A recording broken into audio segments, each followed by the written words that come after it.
પોરબંદરના દરિયામાંથી ફરી એક વખત ડ્રગ્સનો મોટો જથ્થો ઝડપાયો છે. ગુજરાત એટીએસ, એનસીબી અને નેવીની ટીમે મધદરિયે ઓપરેશન પાર પાડીને અંદાજિત 700 કિલો ડ્રગ્સ સાથે 8 જેટલા ઈરાની શખ્સોને ઝડપી પાડ્યા છે.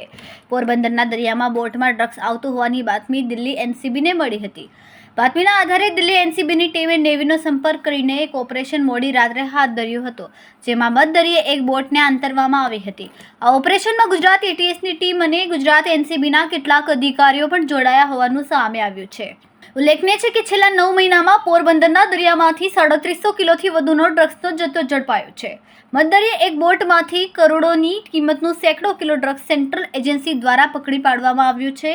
તેમાં પણ ખાસ કરીને નાર્કોટિક્સ કંટ્રોલ બ્યુરો દિલ્હીની ટીમને કેટલાક મહત્વપૂર્ણ ઇનપુટ મળ્યા હતા, જેમાં ગુજરાતના દરિયામાં મોટા પ્રમાણમાં ડ્રગ્સ સાથે એક બોટ આપવાની માહિતી મળી હતી, જેના આધારે તેને આંતરવા માટે એનસીબી દિલ્હીની ટીમે નેવીની મદદ લીધી હતી.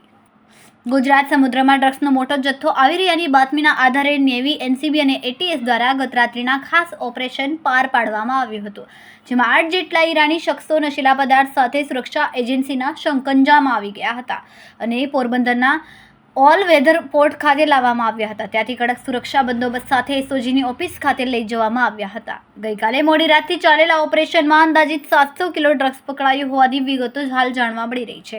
હજુ સત્તાવાર રીતે આ મામલે કેન્દ્રીય એજન્સીએ જાહેરાત કરી નથી. કેમેરામેન સેનિલ વિરાણી સાથે વિશાલ છેઠા, માનવ પ્રભા ન્યૂઝ. અમારા વિડીયોની નવી અપડેટ મેળવવા માટે સબસ્ક્રાઇબ કરો માનવ પ્રભા ન્યૂઝ ચેનલને. બેલ આઇકન ક્લિક કરો લેટેસ્ટ વિડીયો સૌથી પહેલા મેળવવા માટે.